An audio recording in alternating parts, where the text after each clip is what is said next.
আমাদের এতগুলো বন্ধুর মাঝখান থেকে একটা বন্ধু যে হঠাৎ করে হারিয়ে যাবে, হঠাৎ করে যে দুনিয়া ছেড়ে চলে যাবে, আমরা কেউ ভাবতেই পারি না।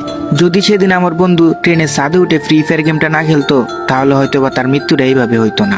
যদি সেদিন ফ্রি ফায়ার খেলতে গিয়ে দুইটা ছেলের সাথে পরিচয় না হতো, তাহলে হয়তো বা আমার বন্ধু এই দুনিয়া ছেড়ে চলে যাইতো না। কত মানুষই তো আছে যারা কিনা ট্রেনের টিকিট না পেলে তারা ট্রেনের ছাদের উপরে উঠে বাড়িতে যায় বা বিভিন্ন জায়গায় যায়। কই, তাদের সাথে তো এরকম হয় না। আমার বন্ধুর সাথে কিসের জন্য এই কাহিনীটা হলো? আমার বন্ধুর কি দোষটা ছিল যে আমার বন্ধুকে এইভাবে মেরে ফেলতে হয়েছে? শুধুই কি ফ্রি ফায়ার গেম খেলে কাস্টমের মধ্যে হেরে যাওয়ার কারণে মেরে ফেললো, নাকি অন্য কোনো কারণ ছিল? হ্যাঁ গাইস, আজকে তোমাদেরকে ঠিক এমনই একটা ঘটনা তোমাদের সাথে শেয়ার করব। এই ঘটনাটা একদমই বাস্তব ভাই। আমি ভাবলাম আমার বন্ধুর সাথে যে ঘটনাটা ঘটছিল ওইটাও গাইস তোমাদের সাথে আমি শেয়ার করে দিই। কারণ ভাই তোমরা আমাকে অনেকেই কমেন্ট বক্সে বলছিলা যে ভাই এরকম ঘটনা আরো চাই, কিন্তু আমি কোনো কন্টেন্টই পাচ্ছিলাম না বা কোনো ঘটনাই খুঁজে পাচ্ছিলাম না। তো হঠাৎ করেই মনে পড়ে আমার সেই বন্ধুর সাথে দুর্ঘটনাটা, যেটা ভাবছি তোমাদের সাথে শেয়ার করে দিই। গাইজ, আজকে তোমাদের সাথে যে ঘটনাটা শেয়ার করব সেটা কিন্তু তোমরা শোনার পরে কিছুক্ষণের জন্য তোমরা হতভম্ব হয়ে নিস্তব্ধ হয়ে যাইবা। এই ঘটনাটা শোনার পরে তোমাদের বন্ধু বান্ধবের প্রতি আরো ভালোবাসা জেগে উঠবে। আর তোমরা এটাও বুঝতে পারবা এতগুলো বন্ধুর মাঝখান থেকে যদি একটা বন্ধু হারিয়ে যায় কতটুকু কষ্ট লাগে। তো চলো গাইস, মূল ঘটনায় আমরা চলে যাই। কিন্তু ভাই তার আগে তোমাদেরকে ছোট্ট একটা অনুরোধ করব, আজকের ভিডিওতে লাইক কিংবা কমেন্ট কিংবা সাবস্ক্রাইব আমি কিচ্ছু চাই না ভাই। আমি শুধু তোমাদের কাছ থেকে একটা জিনিসই অনুরোধ করে চাইতেছি, আমার ভিডিওটা একটু শুইনো, ঘটনাটা একটু শুইনো, তাহলে অনেক কিছু বুঝতে পারবা। ভাই লাইক আর কমেন্ট দিয়ে কি হইব? একটা জিনিস যদি তোমাদের সাথে শেয়ার করিয়া তোমরা যদি শুনে ভালো মজা পাও বা ভালো লাগে, তাহলে ভাই আমারও অনেক ভালো লাগবে। আর এই ঘটনাটা একদমই সত্য একটি ঘটনা, তোমাদের সাথে মিথ্যা কথা বানায়া বলার আমার কোনো দরকার নাই ভাই। দেখো গাইস, উপরতে একজন বসে আছে, এই দুনিয়ার মালিক। কি হবে একটা মিথ্যা কাহিনীকে সত্য বানিয়ে তোমাদের সাথে শেয়ার করা? তো যাই হোক গাইস, এত কথা বাদ দেই, চলো আমরা মূল ঘটনায় চলে যাই। গাইস, আমার বন্ধুর সাথে যে ঘটনাটা ঘটছিল ওইটা কিন্তু 2020 সালে হয়েছিল। আমার বন্ধুর ফ্যামিলিটা অনেকটাই বড় একটা ফ্যামিলি। আমার বন্ধুর ভাই ছিল 5 জন, বোন ছিল 2 জন। ছোট 2 বোন ছিল, বড় 4টা ভাই ছিল সেই বন্ধুর। গাইস, তোমাদের সাথে আমি শেয়ার করে দিই আমার বন্ধুর নাম কি ছিল। যদি আমি নামটা দিয়ে শেয়ার করি তাহলে তোমরা এটা বুঝতে সুবিধা হবে। আমার বন্ধুর নাম ছিল জলক, আর জলকের বাড়ি হচ্ছে নেত্রকোনা মোহনগঞ্জ থানায় পাবই গ্রামে। ঠিক আছে, তো আমার বাড়ি হচ্ছে নেত্রকোনা মোহনগঞ্জ পাবই গ্রামেই। মূলত আমার নানির বাড়ি ওইটা। ছোটবেলা থেকে আমি নানির বাড়ি থেকেই বড় হয়েছিলাম। আর যেহেতু নানির বাড়ি থেকে বড় হয়েছি, আর ওই বন্ধুর সাথে আমার পরিচয় হয় ওই ছোটকাল থেকেই। আর ওই বন্ধুর সাথে আমার খুব ভালো একটা আন্ডারস্ট্যান্ডিং ছিল। তো যাই হোক, আমার ওই বন্ধু সবসময় বেশি বেশি যেটা করতো, সে ফ্রি ফায়ার গেম খেলতো। আর তার বাইরের একটা গাড়ি ছিল, মোটরসাইকেল। তো সে সবসময় বাইক দিয়ে ঘোরাফেরা করতো, বন্ধুদের সাথে আড্ডা মারতো আর ফ্রি ফায়ার খেলতো। তো তার এভাবে খেলাধুলা ঘোরাঘুরি তার বাপ মা একদমই পছন্দ করতো না। কারণ তার যে বড় 4টা ভাই আছে তারা কিন্তু তাদের মতো বিয়ে করে সেটেল হয়ে গেছে, সবাই ইনকাম করতেছে, যাদের মানে কাজ নিয়ে ব্যস্ত আছে। তো জলক এইভাবে তো কাজ করতো না, ঘোরাফেরা করতো। তার বাপ মার চোখে এটা খুবই খারাপ লাগতো। এলাকার মানুষও বলতো যে 4টা ভাই একসাথে এত সুন্দরভাবে কাজ করে, এই ছোট ছেলেটাই কি খারাপ হয়ে যাবে? এগুলো শোনার পরে জলককে বলা হয় যে সে যেন কাজ। তো জলকের বাড়ির পাশে একটা ছেলে ছিল, তো তার ভাই লাগে সম্পর্কে জলকের, হয়তোবা মানে পাড়াপড়শি ভাই আর কি। তো সে কিন্তু ফেনীতে কাজ করতো, মূলত এসি সার্ভিসিং এর। ঠিক আছে, এসি ফ্রিজ এগুলো সার্ভিসিং করতো। তো জলকের বাপ মা ভাবছে যে যেহেতু ফেনীতে এই ছেলেটা কাজ করে, তো জলককে ওইখানে কাজের জন্য বলা হইব বা ওইখানে দিয়া দিব। তো যাই হোক, কথা মতো কিন্তু ওই ছেলের সাথে কথা বলে। তো ভাইয়ের নাম ছিল ফারুক ভাই। তো ফারুক ভাইয়ের সাথে কথা বলে জলককে কিন্তু এখানে কাজের জন্য নিয়ে যায়। আর ওইখানে কিন্তু কাজের মধ্যে জলক যাওয়ার পরে জয়েনও হয়ে যায়। ঠিক আছে, তো আমি তো গাজীপুর থাকি, মানে যখন আমার ভালোই মোটামুটি বয়স হয়েছিল তখন থেকে আমি গাজীপুর চলে আসছি। তো যাই হোক, তো যখন ফেনীতে চলে গেছে ওইখানে যাওয়ার পরে কাজ পেয়েছে।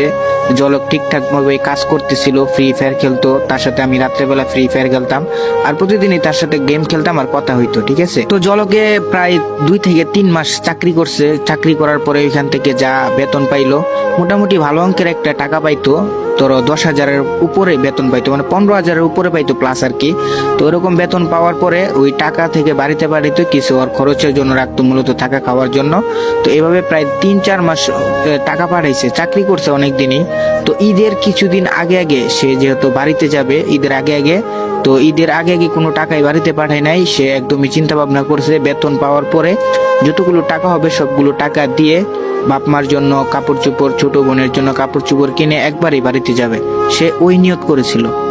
তো জলক বন্ধু আমার সবার জন্য কাপড় চোপড় কিনছে, তার নিজের জন্য কাপড় চোপড় কিনছে, আর আমাদের সাথে ফোনে কথা বলছে যে মামা আমি তো বাড়িতে আসতেছি, তো তোদের জন্য কি কি আনবো বল। কারণ ভাই আমরা একটা মানে অন্যরকম একটা নেশে আছি, স্মোকিং করি যেহেতু।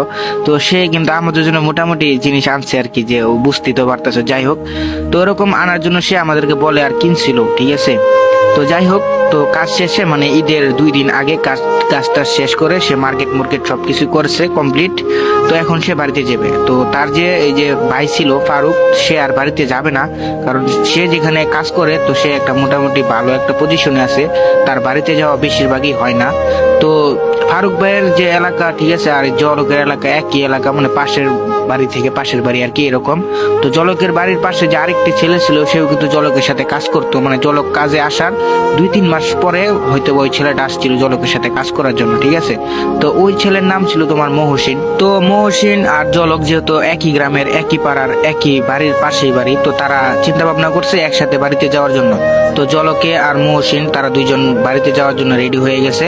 তো তারা এখন টিকিট কাটার জন্য স্টেশনে গেছে, ঠিক আছে। তো ঈদের 2 দিন আগে তো স্টেশনে গেছে, যাওয়ার পরে দেখে যে একটা সিটও নাই, সবগুলো টিকিট বুকিং হয়ে গেছে, মানে কোনো সিট নেই ট্রেনের মধ্যে। তো এখন তারা কিভাবে যাবে, ঠিক আছে। তো তো বাসে যদি ফেনী থেকে নেত্রকোনা যাওয়া হয় তাহলে অনেকটাই ভেঙে ভেঙে যাইতে হইব, যার কারণে অনেক যানজট, অনেকটাই প্যারা।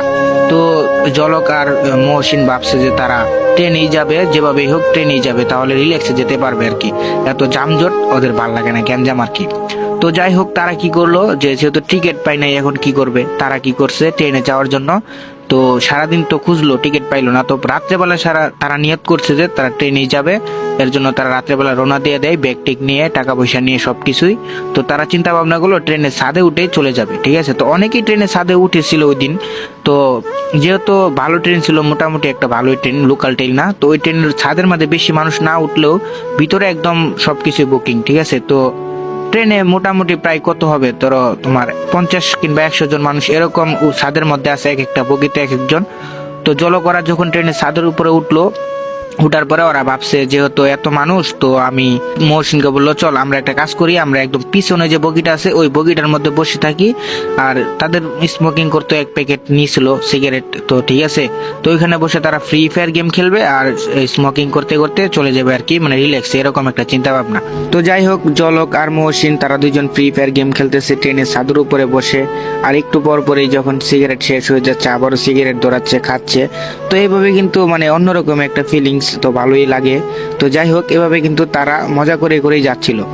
তো ট্রেনের মতো চলতেছে আর তারা তাদের মতো ফ্রি ফায়ার খেলতেছে ট্রেনের ছাদের উপরে, খুব ভালোভাবেই গেম প্লে করতেছিল। তো ট্রেন যখন এক স্টেশন থেকে আরেকটি স্টেশনে যাবে তখন কিন্তু একটু স্লো হয়। তো পরবর্তী যে স্টেশনটা, ওই স্টেশন থেকেই মানে 2টা ছেলে, ঠিক আছে, আরো 2টা ছেলে কিন্তু ট্রেনের মধ্যে মানে ট্রেনের ছাদের উপরে ওঠে। আর তখন এই থেকেই কিন্তু ঘটনা শুরু হয়।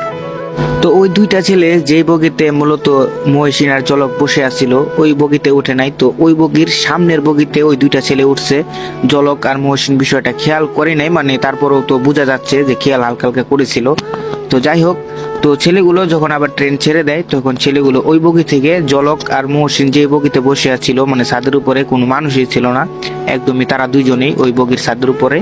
তো তারপরে ওই 2টা ছেলে কি করে, মহসিন আর জলকের কাছে আসে, ঠিক আছে। তো 2টা ছেলে, একটা ছেলের